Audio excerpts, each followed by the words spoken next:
គណៈបកផ្នែកអភិវឌ្ឍសេដ្ឋកិច្ចមានការហួចចិត្តចំពោះសហភាពអង្គការសង្គមស៊ីវិលមិនដឹងធ្វើសកម្មភាពក្នុងចេតនាអ្វីដែលបានដាក់ការស្នើសុំដោយជាការចោទប្រកាន់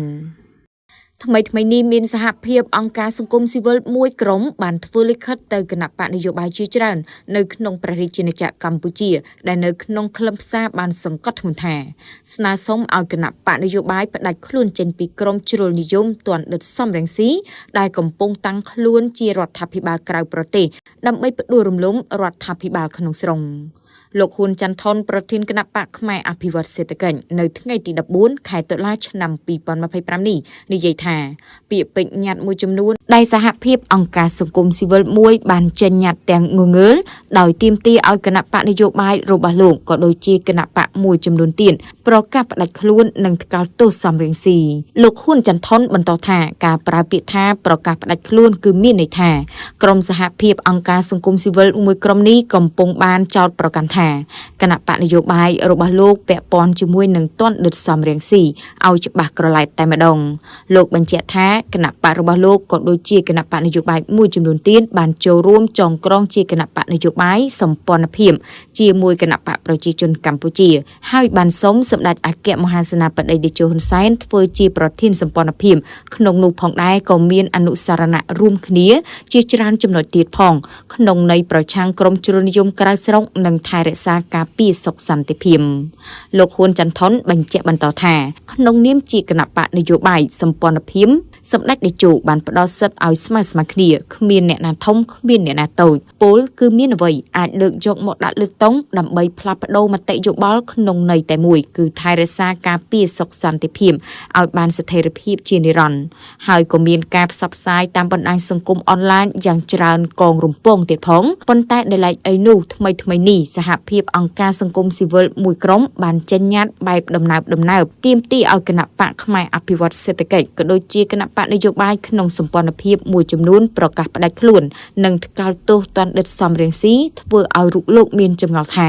តើចេតនាក្រុមនេះជាអ្វីឲ្យប្រកាន់តើចេតនាបំពុលសង្គមឬក៏ចេតនាធ្វើឲ្យអន្តរជាតិយល់ច្រឡំថាគណៈបកនយោបាយក្នុងប្រទេសកម្ពុជាសុទ្ធសឹងតែនៅពីក្រោយក្នុងទាន់ដិតសំរងស៊ីឬយ៉ាងណាប្រធានគណៈបកផ្នែកអភិវឌ្ឍសេដ្ឋកិច្ចរូបនេះបន្តថាក្នុងកលៈទេសៈនេះយើងគួរជួយគ្នាថែរក្សាការពារសន្តិភាពនិងការពារប្រជាពលរដ្ឋដែលកំពុងរងការរំលោភឈ្លានពានរបស់បរទេសហើយករណីអូសទាញគណៈបកនយោបាយឲ្យពាក់ព័ន្ធទាន់ដិតសំរងស៊ីឲ្យអន្តរជាតិយល់ច្រឡំថាជាចំណាយរបស់សំរងស៊ីគួរតែកុំធ្វើល្អជាងព្រោះពាក្យថាប្រកាសផ្ដាច់ខ្លួនគឺនៃទូលំទូលាយណាស់អន្តរជាតិអាចនឹងភ័ន្តច្រឡំថាគណៈបកនយោបាយជាច្រើននៅពីក្រោយក្នុងទាន់ដិតសំរងស៊ី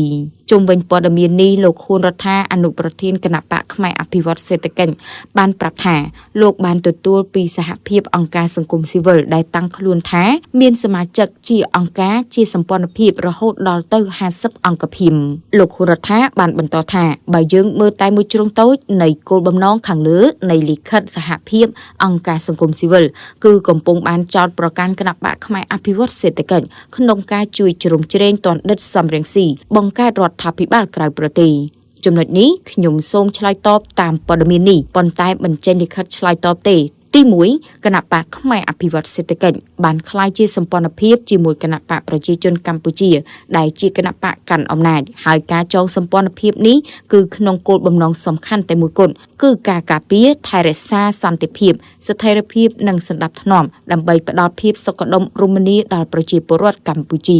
លោកបានបន្តថាចំពោះសកម្មភាពទាន់ដិតសំរងស៊ីមិនគោរពច្បាប់មិនអនុវត្តតាមបែបប្រជាធិបតេយ្យនៃការបោះឆ្នោតជ្រើសតាំងតំណាងរាស្ត្រញុះញង់ផ្ដួលរំលំរាជរដ្ឋាភិបាលដែលកើតចេញពីការបោះឆ្នោតនិងបង្កើតរដ្ឋាភិបាលក្រៅប្រទេសនិងជាច្រើនទៀតគណៈបកផ្នែកអភិវឌ្ឍសេដ្ឋកិច្ចតែងតែចេញលិខិតថ្កោលទោសទាន់ដិតសំរងស៊ីនិងអំពាវនាវដល់ពលរដ្ឋកម្ពុជាត្រូវជឿជាក់លើរាជរដ្ឋាភិបាលដែលកើតចេញពីការបោះឆ្នោតថែមទៀតផង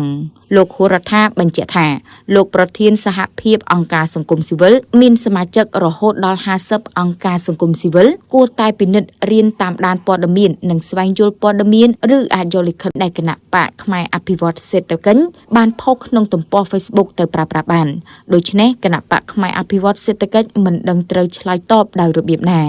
លោកហ៊ុនរដ្ឋាបានបន្តបន្ថែមលោកយល់អំពីទឹកចិត្តបងប្អូនអង្គការសង្គមស៊ីវិលនិងប្រជាពលរដ្ឋកម្ពុជាដែលចង់ថែរក្សាសន្តិភាពនិងស្ថិរភាពនយោបាយនៅកម្ពុជាហើយនេះក៏ជាបំណងរួមរបស់គណៈបកខ្មែរអភិវឌ្ឍសេដ្ឋកិច្ចដូចគ្នាដែរប៉ុន្តែលោកសំណុំពរទៅអង្គការសង្គមស៊ីវិលមួយចំនួននៅក្នុងប្រទេសកម្ពុជាដែលធ្វើសកម្មភាពពាក់ព័ន្ធនឹងនយោបាយសូមកុំធ្វើសកម្មភាពណាអាចនាំឲ្យមានការភ័ន្តច្រឡំលើសាធារណមតិដែលអាចធ្វើឲ្យសន្តិភាពនិងស្ថិរភាពនយោបាយកំពុងមានសន្តិភាពប្រែក្លាយទៅជាអ្វីផ្សេងតាមរយៈការកេងចំណេញផលប្រយោជន៍ណាមួយជាយថាហេតុ